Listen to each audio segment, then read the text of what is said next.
ضعیفوں کے لیے بھی پیکیج مقرر ہے. ہمارے حالات ایسے ہیں کہ ہم بنیادی حقوق لینے سے ڈرتے ہیں. مانگے تو کس سے مانگے؟ بالکل صحیح. نوجوان ڈگری والا بھی روڈ پہ دھکے کھا رہا ہے, عام آدمی بھی روڈ پر دھکے کھا رہا ہے. برسر اقتدار جو ہے مافیا سے ایک ٹولہ ہے جو ہمیشہ مسلط رہا ہے ہمارے اوپر. نوجوانوں کے بے روزگاری کے خاتمے کے لیے نوجوانوں کو خود ایک ترتیب بنانی ہوگی. آج کل دیکھ رہے ہیں کافی سارے کورسز آئے ہوئے ہیں کمپیوٹرائز. میں پہلے بھی کئی دفعہ عرض کر چکا ہوں کہ ہمیں خود روزگاری کے مواقع بھی پیدا کرنے ہوں گے, ہمیں خود اپنے آپ کو ڈیولپ کرنا ہوگا. ہم حکومت کی طرف دیکھیں گے تو مایوسی کے سوا کچھ بھی نہیں ہے. ہم صرف ووٹ دینے کے پابند ہیں, حقوق لینے کے نہیں. میں تو یہی کہوں گا کہ ہنر سیکھیں, زیادہ سے زیادہ. سب سے پہلے تو اللہ کو راضی کریں, دینی تعلیم حاصل کریں. رزق کا وعدہ میرا رب نے اپنے پاس لیا ہے, ہم اس کو بھول چکے ہیں. ہم خود رزق کی تلاش میں ہیں اور ہم دہاڑی کے پیچھے لگا دیا گیا حکمرانوں کی وجہ سے. تو میں نہیں سمجھتا کہ بے روزگاری اس طریقے سے ختم ہوگی. جب تک حکومت کا سپورٹ نہیں ہوگا تو عوام کیا کرے گی؟ گردے بیچے گی. تھوڑا سا ہی آپ محنت کا کسی سے مزدوری کی بات کرتے ہیں, روڈ پہ نکلے گا تو کسی کرائم میں کسی جرائم میں ملوث ایٹومیٹکلی کر دیا جائے گا. کیونکہ نشے کی حالت جو لت پڑ چکی ہے یونیورسٹیز میں اور دیگر کالجز میں, یہ یہاں سے زیادہ بڑھ چکی ہے. اور نشہ ایک شخص نہیں کرتا, پورا گھر متاثر ہوتا ہے اس سے, ذہنی اذیت کا شکار ہوتا ہے. تو میں تو سمجھتا ہوں کہ ہمیں حکومت کو زور دینا چاہیے اسی بات پہ کہ وہ کچھ ایسے پروگرام کریں اویئرنیس کے, سپورٹ کریں اداروں کی. اب باقی بے روزگاری کے خاتمے کے لیے تو فلاحی ادارے ہم کو آگے آنا ہے, آنا پڑے گا اور آ رہے ہیں. بالکل ٹھیک ہے. میں بار بار آپ کے ٹی وی چینل کے توسط سے کہا کہ منسٹری اس میں ضم کر دی جائے ایک, تو خاطر خواہ کمی آ سکتی ہے بے روزگاری میں.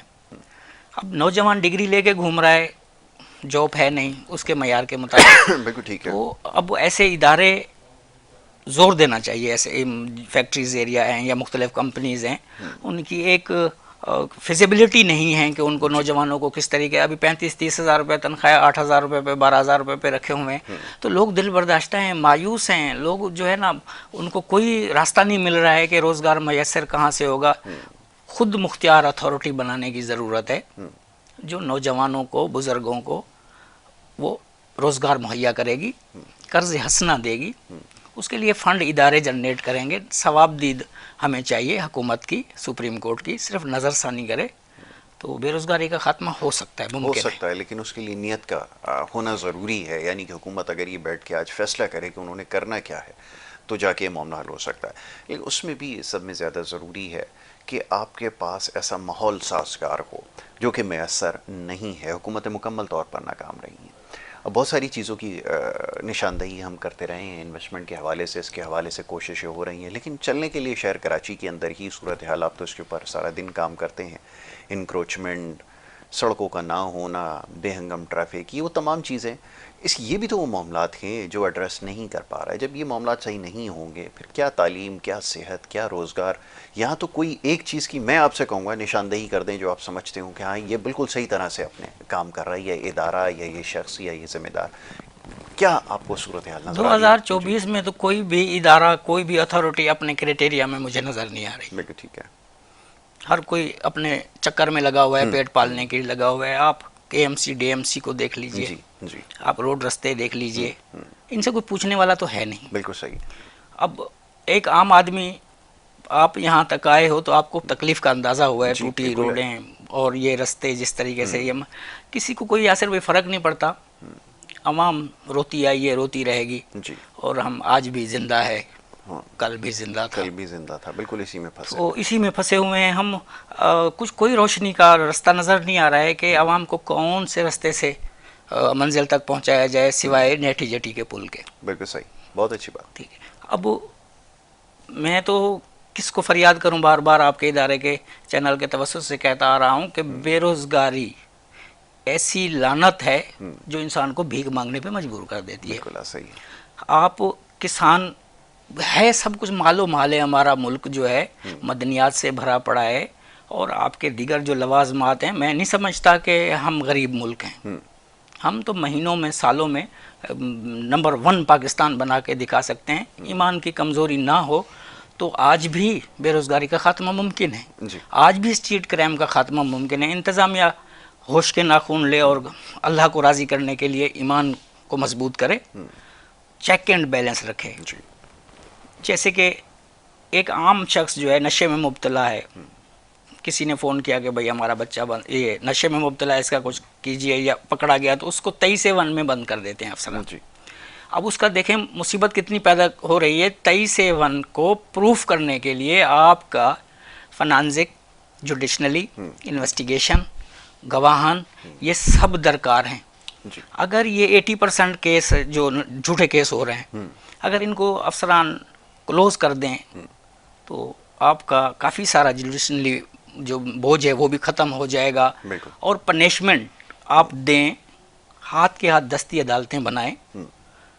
چلان پہ تو آپ ٹریفک پولیس والے کے ہاتھ کر دیتے ہیں, سارے معاملات ہیں, تو حکومت جب چاہے تو 1 منٹ لگتا ہے غور کرے, ہر چیز برابر ہو سکتی ہے. حکومت بھی نہیں چاہتی. ہم اپنے کرپشن زور دیا ہوا ہے, اپنے پیٹ پالنے کے لیے دکانداری چمکائی ہوئی ہے. ہمیں غرض نہیں ہے کسی سے کہ کوئی ہنستا ہے ہنسے, کوئی روتا ہے روئے. ہم نے اپنے پیٹ کی آگ کو بجھانے کے لیے خون چوسنا ہے عوام الناس کا. جہاں تک گوٹھوں کا اور اکروچمنٹ کا سوال ہے, تو بچہ ہی کیا ہے. اکروچمنٹ تو کیا بتاؤں آپ کو, نہ کوئی زمین زرعی بچی ہے, نہ آپ کی کوئی کمرشل ایکٹیویٹی بچی ہے. سب مافیاز, پوشن مافیاز, اپنا بلند ترین عمارتوں کے جو بلڈر مافیاز, جتنے بھی اس ٹائم کراچی کے اندر بلڈر ہیں, آباد کے رجسٹر کہلاتے ہیں. آباد ایک کوئی فرشتہ نما ادارہ ہے. یہ بتائیے کہ ان کا جو ممبر ہے, جب وہ ہی اپنے بائی لاز پہ پورا نہیں اتر رہا ہے تو اس کہاں سے پکڑے گا بلڈنگ والے کو, کہاں سے. یہ سر یہ ٹوٹل فراڈ ہے. ٹوٹل فراڈ پہ مبنی ہم جی رہے ہیں. جیسے ابھی گرمی کا معاملات ہے, تو اسی گرمی میں میں مشورہ دوں گا کہ ہم سب کو جو ہے ان بلڈروں سے ساتھ مل کے بلاول ہاؤس چلے جانا چاہیے.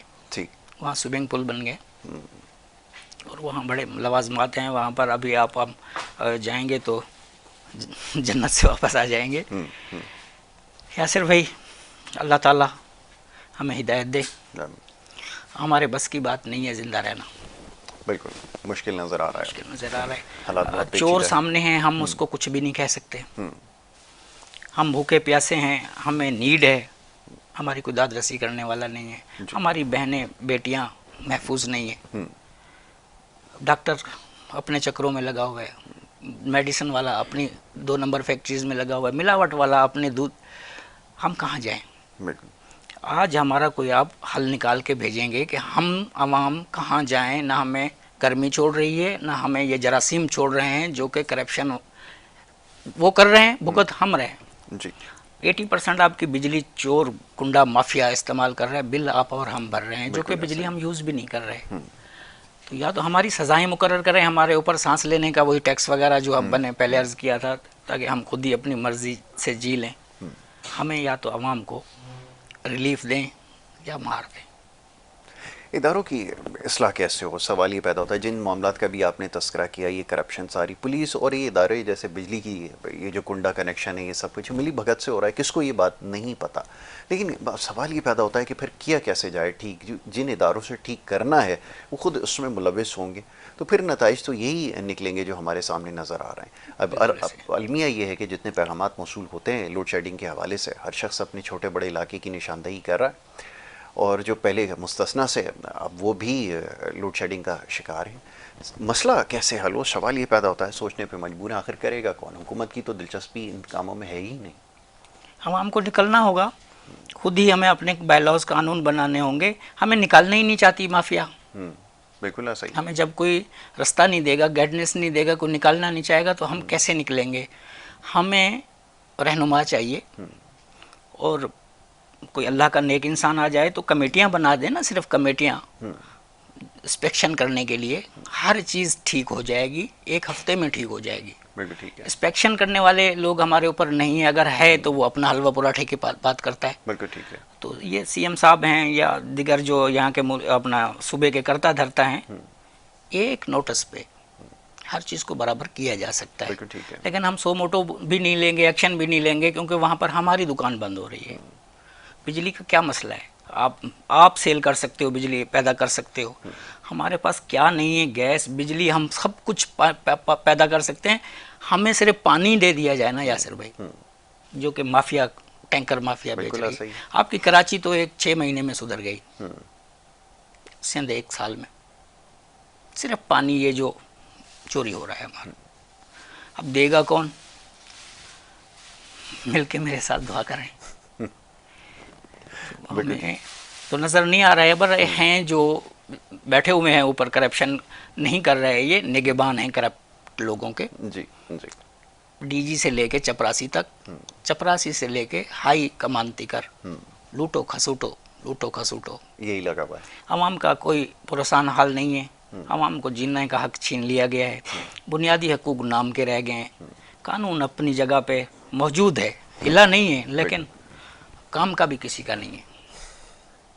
میرے پاس آج تو الفاظ ہی نہیں ہے, کیسا اٹھ پٹنگ بول رہا ہوں, سمجھ میں نہیں آ رہا, کیونکہ میں لوگوں کی دکھ تکلیف دیکھ کے آ رہا ہوں. بالکل ٹھیک. میں لوگوں کا قریب سے دیکھ کے آ رہا ہوں کہ اس کو کون سی میڈیسن کی ضرورت ہے, اس کو کیا دیا جا رہا ہے, اس کو بھوک لگی ہے, اس کو پیاس لگی ہے. تو مجھے تو وہی درد ہے. اللہ تعالیٰ ان کی مدد فرمائے. لیکن ہمارا جینا محال ہو گیا ہے. ان حکمرانوں نے کیا ہے, ان سیاستدانوں نے کیا ہے. ان کو ٹھیک کرنے کے لیے کرپٹ مافیا جو ہے. بٹی صاحب یہ فرمائیے, اتنا بڑے بڑے مینڈیٹ لے کر یہ آتے ہیں, اب اس حکومت کی مثال لے لیں جو یہاں پہ اس وقت صوبے کے اندر موجود ہے. کارکردگی اگر دیکھیں پچھلے 16-17 سال کے اندر کیا کارکردگی ہے, بدترین صوبہ ہر لحاظ سے رہا ہے. تعلیم کے حوالے سے, صحت کے حوالے سے, روزگار کے حوالے سے, انفراسٹرکچر کے حوالے سے, دنیا کے بدترین اداروں کی کرپشن, بدترین ہمارا معیار ہر چیز میں رہا. نتیجہ کیا نکلے گا؟ پھر یہ ووٹ کہتے ہیں عوام سے ہی لے کر آ رہا ہوں, اور یقیناً ایسا ہی ہے, ووٹ تو عوام سے ہی لے رہے ہیں. نہیں سر, سلیکٹڈ لوگ ہیں یہ. اچھا, یہ عوام سلیکٹڈ ہے. اگر عوام ان کو چاہتی تو کیا ہی بات تھی, عوام نہیں چاہ رہی ہے ان کو. یہ سلیکشن ہوتی ہے, علاقے ان کے بنے ہوئے, وہیں سے علاقے ان کے بنے ووٹ ہوئے ہیں, ملیں گے. پوری مجبوریاں مافیاز خریدی بیٹھی ہوئی ہوئی ہیں جو کہ ہر چیز کو. کون سا الیکشن, جمہوریت کون سی جمہوریت؟ اس ٹرن اوور میں تو میں نے دیکھا ہے 5 کروڑ میں, 10 کروڑ میں سینٹ آپ کے بکا ہے, ایم پی اے بکے ہیں آپ کے. وہ کیا کریں گے جو 5 کروڑ دے کے, 10 کروڑ دے کے ایم پی اے بنا ہے, تو اس کو 30 کروڑ نکالنا ہے. باقی یہ جو سب اپنا سٹی گورنمنٹ کا معاملات ہے, ان کو فنڈ نہیں دیے جا رہے ہیں, تو یہ بھی سب سے پہلے اپنا پیٹ بھریں گے. اس کے لیے ہمیں سب کو ایک احتجاج کرنے کی ضرورت ہے. وہ احتجاج ایسا ہو جس طریقے کا انقلاب آپ کے سلاخوں کے پیچھے. دیکھیں وہ دن دور نہیں ہے جو انقلاب وہ آئے گا, برپا کر دے گا, طوفان لا کے رکھ دے گا. وہ عوام کی اسی سے امیدیں ہیں جس کو ہم کپتان کہہ رہے ہیں. اچھا, آپ سمجھتے ہیں ایسا ہو سکے گا؟ میں جو عوامی رد و عمل دیکھ رہا ہوں سب اسی طرف دیکھا جا رہا ہے. نہیں, اس کی امید ایسے اس لیے نہیں مان پڑ گئی کہ یہ جتنا کچھ ہو رہا ہے یا ہوتا رہا, وہ جو عوامی رد عمل کے نام پہ جو کچھ ہوا وہ بھی بڑا بھیانک منظر تھا. اور اگر ایسا ہی کوئی انقلاب اگر جس کا ہم انتظار کر رہے ہیں تو اس کا نتیجہ کچھ نہیں نکلے گا. ایسی ہمارے پاس ہزاروں کی تعداد میں جو مثالیں موجود ہیں جس میں لوگ اسی طرح ان کو منتشر کیا گیا, اور اسی طرح ان کو جو ہے ان کے استعمال کیا گیا, ان کے سینٹیمنٹس کو, اور پھر یہ جو انقلاب کے نام پہ جو کچھ ہوا اس کا کوئی نتیجہ نہیں نکلا. بے پناہ اس کی مثالیں موجود ہیں پاکستان کے اندر, ایسی ہزاروں کی تعداد میں مثالیں موجود ہیں. اب سوال یہ پیدا ہوتا ہے کہ جب تک خود اپنی سوچ صحیح نہیں ہوگی, جب تک سمت کا تعین نہیں ہوگا, اب ہمیں تو ابھی یہی نہیں پتا کہ ہم جس کے اشاروں پہ چل رہے ہیں وہ اس کا مقصد ہے کیا, وہ چاہتا کیا ہے. اس کی تو منزل صرف ایک ہے کہ اقتدار کا حصول کسی طرح جو ہے وہ کر لیا جائے, اس منصب پہ پہنچ جاؤں جس سے مجھے نکالا گیا ہے. باقی سب تو ویسے ہی چلے گا, یہ تو شاید سب کو علم ہے, سمجھ بوجھ رکھتے ہیں, تعداد میں تھوڑے ہی ہیں, تاہم ان کو پتہ ہے کہ نتیجہ اس کا یہی نکلے گا, بلکہ اس سے زیادہ بھیانک ہی ہوگا اگر یہ دوبارہ منصب تک کسی پہنچ گئے تو. بہرحال خدا وہ وقت نہ دکھائے. اس کے علاوہ اور بہت سارے معاملات ہیں جس کے اوپر ہمیں گفتگو کرنی. ایک بریک کی طرف جا رہا ہوں, ایک بریک لیتے ہیں, بریک کے بعد واپس آئیں گے, گفتگو جاری رکھیں گے. آپ دیکھتے رہیے پروگرام گڈ مارننگ کراچی.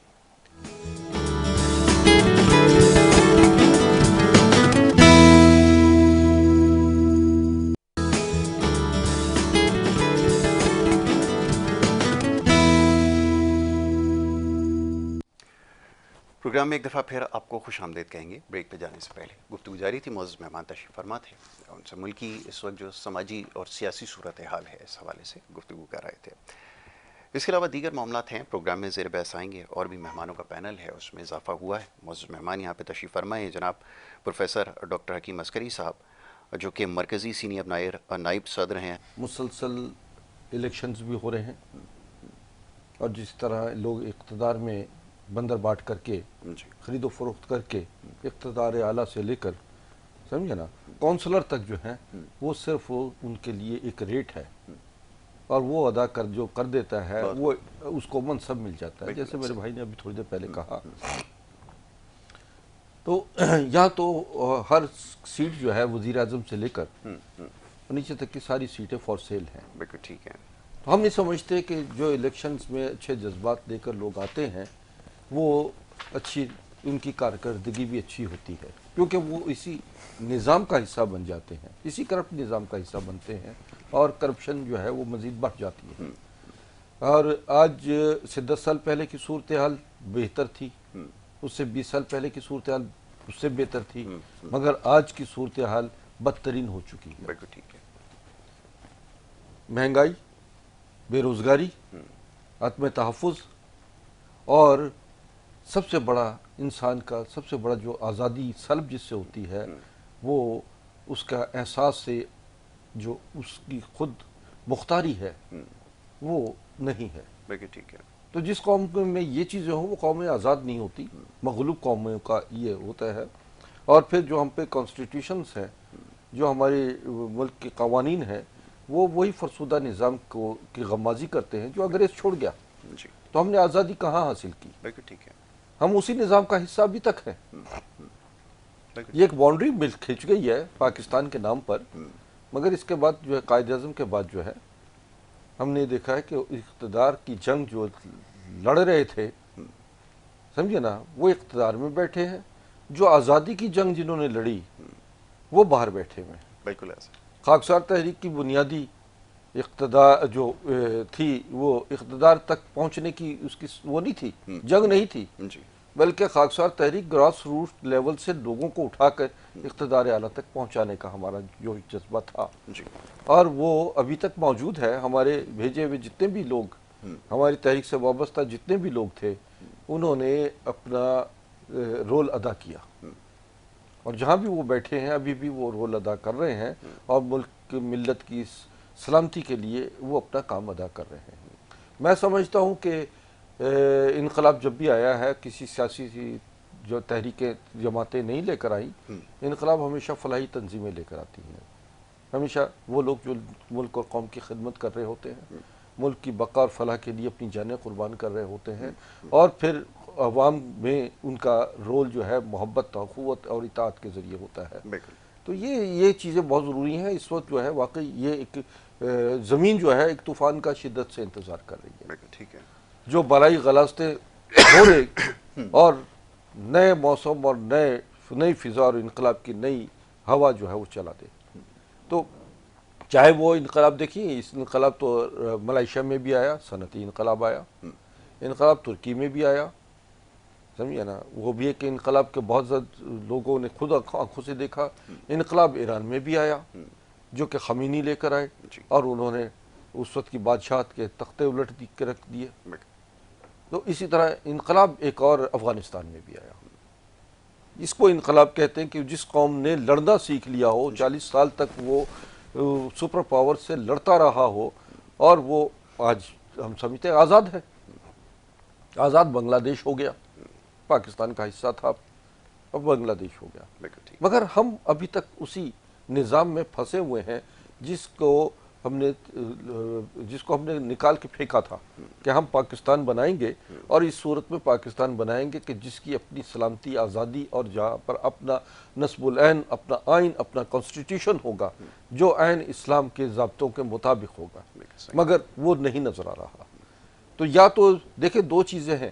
علامہ مشرقی نے کہا تھا اگر اپنے خونی انقلاب سے بچنا ہے, دیکھیں ایک وقت وہ آئے گا جو جہاں ہم جا رہے ہیں یہ راستہ خونی انقلاب کی طرف آ رہا ہے, کیونکہ جب عوام کا, لوگوں کا حقوق پورے نہیں ہو رہے ہوں گے, ان کی زندگی اجیرن ہو چکی ہوگی, ان کی سلامتی متاثر ہے, ان کے بچے جو ہیں ان کا کوئی مستقبل نہیں ہے, تو پھر کیا ہوگا؟ پھر لازمی بات ہے کہ جنگ تنگ آمد و جنگ آمد، مگر ایسی خانہ جنگی بغیر لیڈر کے شروع ہوتی ہے، اور جب لیڈر ہوتا ہے تو انقلاب آتا ہے۔ انقلاب لانے کے لیے دیکھیں ہمیں طور طریقے اپنے اقتدار کے بدلنے پڑیں گے، ہمیں وہ تمام نظام کو چینج کرنا ہوگا۔ سب سے بڑا ہمارا نظام کا حصہ جو ہے وہ انصاف ہے۔ جس ملک میں انصاف نہیں ہے وہ ملک آزادی ہی نہیں ہے، وہاں کی نہ عوام وہ ہے آزاد، نہ ہی وہ ملک جو ہے وہ ہے، کیونکہ وہاں ظلم کا نظام ہے۔ مولا علی نے کہا تھا کہ ظلم کا نظام نہیں چل سکتا، کفر کا نظام چل سکتا ہے۔ تو یہاں پر ہمارا ظلم کا نظام جو ہے وہ اس قدر آگے بڑھ چکا ہے، میں دیکھتا ہوں جیلوں میں اکثر 80% لوگ بے قصور بھرے ہوئے، جی بالکل۔ تو اب ان بے قصور لوگوں کو نکالنے کے لیے بھی ان کے جو ہے وہ اتنے مراحل ہیں کہ وہ مراحل طے کرتے کرتے آج جو ہے سالوں لگ جاتے ہیں۔ سالوں لگ جاتے ہیں، زندگی لوگوں کی ختم ہو جاتی ہے سلسلے میں۔ تو جب ایسے حالات ہوتے ہیں تو پھر ایسے حالات میں تو ہے وہ ہوا فضا تبدیل ہونا شروع ہوتی ہے، اور پھر وہ جو ہے وہاں پر انقلابی صورتحال پیدا ہوتی ہے۔ خاکسار تحریک ایک با کردار، با صفات اور جان باز لوگوں کی تحریک ہے۔ ہم جو ہے اطاعت امیر کے کرتے ہیں، اور ہم اخلاق، محبت، اخوت اور اطاعت کے ذریعے جو ہے لوگوں ابھی تک 100 سال سے زیادہ عرصہ ہو گیا ہے ہم اپنے مکمل طریقے سے وجود میں ہیں۔ بالکل ٹھیک ہے۔ اور پھر یہ بھی ہے کہ ہم چاہتے ہیں کہ ایسے لوگ ہمارے ساتھ مل جائیں جو محبت، اخوت، ملک محبت کرتے ہیں اور جو چاہتے ہیں کہ تبدیلی آئے، بالکل صحیح، جو سوشل ورک کی حیثیت سے کام کریں، بالکل ٹھیک ہے۔ وہ انسانی حقوق اور انسانی جو ہے بقا فلاح کے لیے ہمارے ساتھ کھڑے ہو جائیں۔ ہمیں ایسے نوجوان چاہیے جو چلیں، اور واقعی اگر ملک میں تبدیلی چاہتے ہیں تو جو خاکسار تحریک کی ماضی کی قربانیاں ہیں ان کو مد نظر رکھتے ہوئے کہ خاکسار تحریک کا ماضی شفاف تھا، لہٰذا اس کا یہ آپ کو بہترین اور روشن مستقبل بھی دے سکتے ہیں۔ اگر ہم پاکستان بنا سکتے ہیں، پاکستان بنانے میں قربانیاں دے سکتے ہیں، تو پھر ہم پاکستان کو بچانے کے لیے بھی قربانی دیں گے، تیار بیٹھے ہیں۔ نظم اس کے لیے ہونا ضروری ہے، اور اس کے اوپر یہ جو آپ نے جتنی تعلیمات کا تذکرہ کیا، اگر اس کو بار بار دہرایا جائے، خاص طور پہ نوجوانوں کو یہ چیز باور کرائی جائے کہ ہمارا جو آغاز تھا وہ کس طرح سے ہوا، تو اس کا انجام پھر واقعتاً منطقی نکلتا ہے، وگرنہ صورتحال انتشار کی طرف جاتی ہے، جو کہ ہم دیکھ چکے ہیں۔ جی ہاں جی ہاں بالکل۔ اگر انتشار دیکھیں، بعض چیزیں ایسی ہوتی ہیں کہ آپ کو عقل فہم کے تقاضوں اور حالات کے مطابق جو ہے اپنے بدلنے پڑیں گے، جی رولز بدلنے پڑیں گے، اپنی اصلاح کرنی پڑے گی، اور لوگوں کے لیے بقا اور فلاح کے لیے راستے تلاش کرنا پڑیں گے، تو آپ کو پھر آپ کی بقا ہے، ورنہ پھر اس میں لازمی بات ہے کہ پھر گندم کے ساتھ گھن بھی پسے جاتے ہیں۔ بالکل صحیح، یہ ایک جو ہے یہ تاریخ اپنا خود رخ چینج کرتی ہے، اور دیکھیے گا کہ یہ اگر حالات ایسے ہی رہے تو پھر ہم اندیا دیتے ہیں خاکسار تحریک کی طرف سے، اور علامہ مشرقی کا یہ جو بانی خاکسار تحریک تھے، انہوں نے اندیا دیا تھا اور انہوں نے پریڈکشن دی تھی، پیشن گوئیاں کی تھیں کہ میں یہ دیکھ رہا ہوں کہ 1970-71 کا دور ہوگا، زندہ آباد اور مرد آباد کے نعرے لگائے جا رہے ہوں گے، اقتدار کی جنگ میں ہم آدھا پاکستان کھو دیں گے، اور وہی 70-71 میں ہم پاکستان ہم نے کھو دیا۔ انہوں نے کہا کہ جو بھارت جو ہے وہ دریاؤں کے رخ موڑ دے گا، آپ کو خشک سالی کا شکار کر دے گا، یا آپ کے ملک میں سیلاب لے آئے گا۔ اس وقت کے جو حکمران تھے انہوں نے علامہ مشرقی کا مذاق اڑایا اور انہیں جیل میں بند کر دیا۔ کشمیر کے حوالے سے انہوں نے کہا کہ کشمیر ہمارا جو ہے وہ شارگ ہے پاکستان کی، کشمیر کے بغیر پاکستان نامکمل ہے۔ آج دیکھیے کہ آج تک وہ کشمیر کا مسئلہ حل نہیں کیا ہوا۔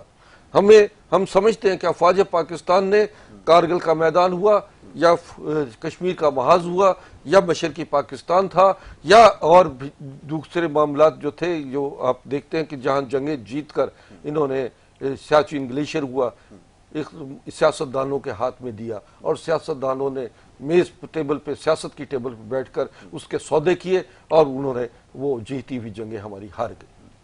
تو یہ تو ہمارے ملک کے اقتدار اعلیٰ کے لوگوں کا جو ماضی کا ان کا ذکر ہے۔ اب بات یہ ہے کہ ہمیں آگے بڑھنے کے لیے صرف خاکسار تحریک کا وہ پیغام جو علامہ مشرقی نے دیا تھا کہ جو قومیں اپنی بقا اور فلاح کے لیے خود راستے نہیں بناتی وہ تباہ اور برباد ہو جاتی ہیں، جو اپنی بقا کی جنگ خود نہیں لڑتے، دوسروں پہ اکتفا کرتے ہیں اور دوسروں سمجھے نا، تو پھر وہ مغلوب ہی رہتے ہیں اور غلامی ان کا مقدر ایسا بن ہی جاتی ہے۔ بالکل بالکل آپ نے مجھے فرمایا، بالکل یہی صورتحال ہمیں مرج ہوتی ہوئی نظر آ رہی ہے، ایسا ہی کچھ۔ جی بٹی صاحب آپ فرمائیے گا، جیسے ابھی فیصل صاحب نشاندہی کر رہے تھے مسائل کی، یہ تو واقعتاً صورتحال ایسی ہے اور اسی طرف اشارہ کر رہی ہے، آپ کی کیا رائے ہے؟ خاص طور پہ میں بھی جیسے بات کر رہا تھا نوجوانوں کے حوالے سے، اب تعلیم اور شعور کا جب قحط پایا جاتا ہو پھر کیا کیا جائے؟ سوال یہ پیدا ہوتا ہے بغیر شعور کے آگہی کے کیسے معاملات کو آگے بڑھایا جائے؟ وہ شعور اور آگہی کے نام پہ جو کچھ ہو رہا ہے وہ بھی ہمارے سامنے ہے، فرمائیے۔ یاسر صاحب، ابھی ہمارے جو لیڈر ہیں پیارے رسول اکرم محمد عربی صلی اللہ علیہ وسلم، وہ ہمیں سب تعلیمات سے آراستہ کر گئے ہیں، ٹھیک۔ وہ ہماری رہنما ہیں، وہ ہماری رہنمائی کر گئے ہیں۔ ہم نے ان کے بتائے ہوئے رستوں سے ہٹ کر اپنے رستے ایجاد کر لیے جو ہم پھنسے ہوئے ہیں، پریشانیوں میں مبتلا ہیں۔ جو نبی پاک نے ہمیں رستہ دکھایا، بتایا گیا، اس پہ ہم چلیں تو کسی قسم کا فقدان نہیں ہے، کسی قسم کی کوئی بھی آپ کی بحران کا شکار نہیں ہے۔ جب ہم ان انبیاء کے طریقے سے ہٹ کے اپنے طریقے بنا لیے، اسلام سے دوری اختیار کر لی، کلموں کو دل سے نکال دیا ہم نے، تو ہم دوسرے کرائٹیریے میں چلے گئے۔ ہم اب اندھوں کی طرح ہاتھ مار رہے ہیں کہ ہمیں کوئی روشنی نظر آئے، اجالا نظر آئے، جس سے ہم اپنا بیک گراؤنڈ بنا سکیں۔ کچھ بھی نہیں ہوگا، صرف اور صرف اللہ تبارک کے بتائے ہوئے رستے پر، نبی پاک کے بتائے ہوئے رستوں پر چلو گے تو روشنی بھی نظر آئے گی، خوشبو بھی نظر آئے گی، خوشحالی بھی نظر آئے گی۔ ادروائز آپ کسی لیڈر کے پیچھے چل رہے ہیں، دیگر یہ جو معاملات، تو مجھے کوئی نوجوان آگے نکلتا ہوا نظر نہیں آ رہا تھا اس دلدل سے، اور اس حکومت میں جو ہمارے اوپر مسلط ہوئی ہے اس ٹائم، تو اب میں نہیں سمجھتا کہ کوئی اور ہمارا لیڈر آ کے ہمیں نکالے گا۔ رہنمائی انہی کو دیکھتے ہوئے ہمیں چلنا ہوگا، اور آزاد ہیں ہم، ہمارا ہمت نہیں ہے، اپنا حق لینے کی طاقت نہیں رہی۔ نوجوان کیا کرے گا؟ نوجوان کتنا نوجوان کرے گا؟ سب تو نوجوان ہی کر رہا ہے، پر نوجوان کو آپ نے بالکل بجا فرمایا، ہمیں یکم جمع تو ہونا ہوگا، آواز تو اٹھانی ہوگی، انقلاب تو ہمیں ہی لانا ہوگا کسی نہ کسی پلیٹ فارم سے۔ ہمیں اجاگر کون کرے گا؟ ہمیں وہ رستہ کون مہیا کرے گا؟ اللہ تبارک کے سوا مجھے کوئی نظر نہیں آ رہا ہے۔ ہر آدمی بس دھکا ہی دینے کے لیے تیار ہے۔ تو آپ سمجھتے ہیں کہ اسی سے امید لگائی جائے اور وہی اگر چاہے گا تو بے بالکل ہو شک سکے گا۔ اسلام سے ہمارے بس دوری میں آپ اگر کے نہ خیال میں کی نہیں جائے، ہے۔ اسلام کو جھنڈا پکڑ کے رکھا جائے، تو کامیابی ہمارے پاس چند پہلو پہ ہے، مثالیں ہمارے اسلام پاس خود مشہور ہماری رہنمائی کر رہا ہے، خود جو ہے وہ اسلام کا جو ضابطہ ہے وہ آپ کو، اگر اس پر آپ کاربند ہوتے ہیں اور اپنی اپنی اصلاح ہر شخص کو کر کے اور متحد ہو جاتا ہے۔ دیکھیں جہاں متحد، مظلوم اگر متحد ہو جائیں تو ظالم کمزور ہو جاتا ہے۔ میں کچھ عرصے پہلے بھی اس حوالے سے بات کرتا رہا کہ یہ جو اصلاح کا عمل ہے یہ کیسے مکمل ہوگا؟ کیا کوئی یہاں پہ شخص تیار ہے؟ کیونکہ ابھی کرپشن کی کچھ دیر پہلے بات ہو رہی تھی کہ ایوانوں میں کرپشن اور اس جگہ کرپشن، نچلی سطح پہ جو ایک کرپشن ہو رہی ہے، جیسے ابھی کچھ دیر پہلے بھائی فرما رہے تھے کہ موچی سے لے کر اوپر تک یہ سب اپنے اپنے حصے کا کام کر رہے ہیں، تبھی تو آج ہم اس نہج تک پہنچ چکے ہیں۔ جی ہاں، تو جی یہ ہاں، کیسے بالکل بالکل۔ ہم اس کو کب سمجھیں گے؟ اس چیز کا ادراک کب ہوگا کہ ہمیں اپنے تئیں جو کام کرنا ہے وہ اگر ہم نہیں کریں گے، اپنی احساس ذمہ داری کو نہیں سمجھیں گے، تو پھر کب تک کوستے رہیں گے اوپر بیٹھے لوگوں کو؟ دیکھیے سب سے بڑی چیز یہ ہے کہ بنیادی چیزیں ہمارے پاس موجود ہیں، لیکن اس کو امپلیمنٹ کروانے کے لیے ہمارے پاس کوئی لیڈرشپ نظر نہیں آتی۔ جی ہمیں معلوم ہے کہ جھوٹ بولنا گناہ ہے، قتل کرنا گناہ ہے، حرام کھانا گناہ ہے، سمجھیں، تمام ہمیں ہر چیز معلوم ہے، لیکن اس معاشرے میں یہ تمام چیزیں آپ مجبوراً نہ بھی کرتے ہوں تو بھی آپ کو رشوت دینی ہوگی، ہے اس کا حساب کو نہ کھاتے ہوئے بھی آپ کو وہ حرام چیزیں کھانی پڑیں گی مجبوراً زندہ رہنے کے لیے،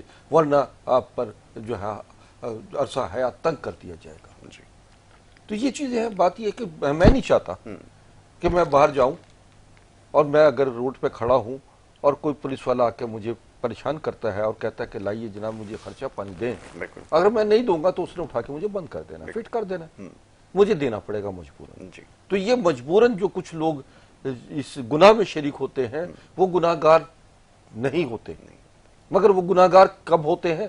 جب وہ متحد نہیں ہوتے۔ اگر وہ متحد ہو جاتے ہیں تو وہ پھر مزید لوگوں کو بچاتے ہیں۔ بالکل ٹھیک۔ خاکسار تحریک کا جو محلہ وار نظام ہے وہ محلہ وار نظام بڑا مضبوط ہے۔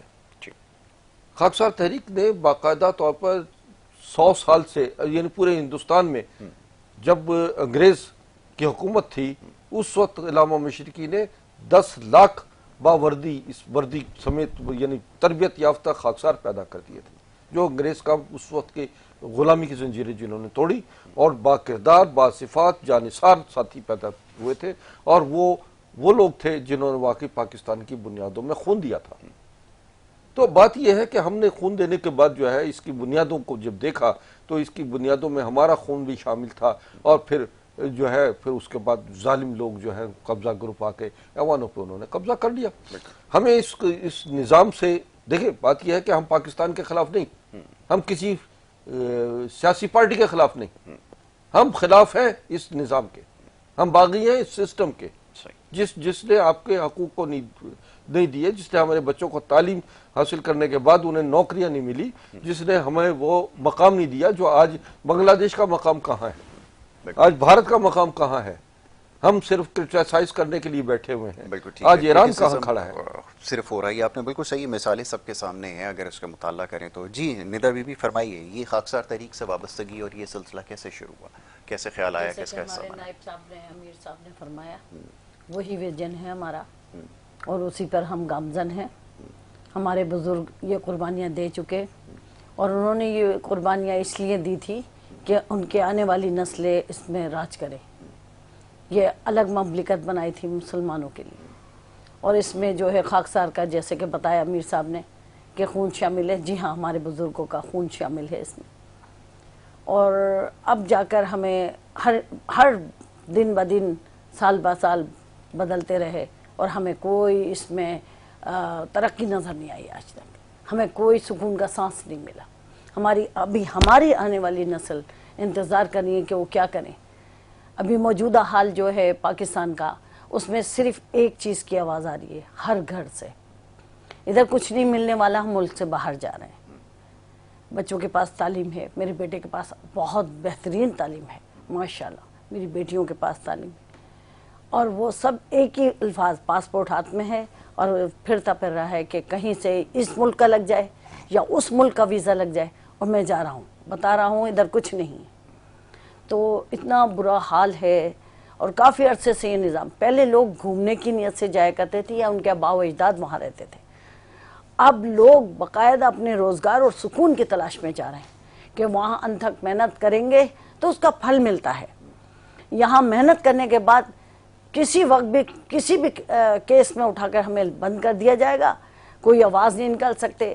جب میں کہتی ہوں کہ اٹھو، متحد ہو جاؤ، ایک آواز بن جاؤ اور اپنے حق کے لیے کھڑے ہو جاؤ، جیسے کہ ہمارے واقعی امیر صاحب نے فرمایا، یہی ہر باشعور انسان کا اس وقت، پاکستانی عوام کا ایک ہی نقطہ نظر ہے کہ ہماری جنگ کسی سیاستدان سے نہیں ہے، یہ جنگ تو ہم لڑ ہی نہیں سکتے ان کے ساتھ، یہ تو 35-30 سال سے بیٹھے ہوئے لوگ ہیں، باری باری پہ آنے والے سلیکٹڈ لوگ ہیں، الیکٹڈ نہیں ہیں، یہ تو سب کو پتہ چل گیا، 8 فروری سے پتہ چل گیا، اس سے پہلے بھی 18 سے بھی پتہ چل گیا، وہ ایک دوسرے کو کہتے رہے، پھر 97 سے بھی پتہ چل، اس طریقے سے پیچھے جاتے رہے، یہی شور ہوتا رہا۔ ہمیں اس شور سے کوئی لینا دینا نہیں، ہمیں لائیو پروگرام دیکھنے سے اسمبلی کا کوئی، ہمیں ایک دوسرے کے رشتہ دار ہیں یہ، جیسے کہ میری ہسٹری میں نے نوٹ کی ہے، میں نے پڑھا ہے، ان کے متعلق نالج حاصل کیا ہے، یہ سب ایک دوسرے کے رشتہ داری میں بندھے ہوئے ہیں۔ میں ان کا نام لینا نہیں چاہتی، یہ میرا کام نہیں، میرا کام یہ ہے کہ جیسے رات ہوئی تو لائٹ نہیں تھی، اور ارد گرد سے سب کے گھروں سے بچوں کے رونے کی آواز آ رہی تھی، ہمیں کوئی بنیادی سہولتیں نہیں ملی۔ بالکل ٹھیک ہے، اس کا فقدان ہے، اور یقیناً یہی ایک عام آدمی کی سوچ کا اس اور محور اور مرکز ہے کہ یہ مسائل کیسے حل ہوں گے، کیونکہ نظام جو ہے یہ دن واقعتاً جو خراب ہے ہوتا وہ جا رہا ہے، فیل ہو چکا ہے، اس سے اب کوئی امید باقی کسی کو بھی نہیں ہے کہ یہ ڈیلیور کر سکے گا۔ افسوس کے ساتھ کہنا پڑتا ہے کہ یہ جن چیزوں کی ابھی نشاندہی کی گئی ہے، صورتحال اس سے زیادہ مختلف نہیں ہے۔ جی وقت میرے پاس ختم ہو گیا، آخری جملہ اگر کہنا چاہیں تو۔ آخری جملہ یہ ہے کہ ہمارا اس K21 چینل پر آنے کا مقصد یہ ہے کہ ہم عوام کو رستہ دکھائیں، عوام کی بقا اور فلاح کے راستے بتائیں، بہت خوب۔ اور پھر ہم یہ بتائیں کہ ان حالات سے نبرآزما ہونے کے لیے آپ کو کیا کیا کرنا پڑے گا۔ آپ کو دیکھیں،